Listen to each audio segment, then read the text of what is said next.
নমস্কার। আপনারা যারা নতুন বিয়ে করে কোনো পার্টিকুলারলি রুমে থাকতে যাচ্ছেন বা অলরেডি থাকেন, তাদের জন্য আজকে আমার এই ভিডিও। সেটি হলো স্বামী স্ত্রীর মধ্যে সম্পর্কের অটুট বন্ধন টিকিয়ে রাখতে যে কোনো দিকে অবশ্যই ভুল করে বেডরুম করবেন না। এতে আসতে পারে আপনাদের সমূহ বিপদ। যেমন নর্থ ইস্ট বা ঈশান কোণ, এটা দেবতাদের কোণ।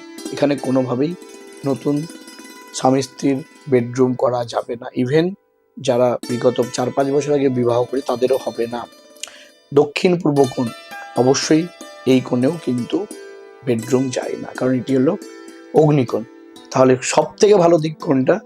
স্বামী স্ত্রীর সম্পর্ক টিকিয়ে রাখার জন্য সব থেকে ভালো দিক হচ্ছে দক্ষিণ পশ্চিম কোণ, রাহু কোণটা। যেখানে আপনারা যদি বেডরুম করতে পারেন, আপনাদের সম্পর্ক খুব সুদৃঢ় হবে।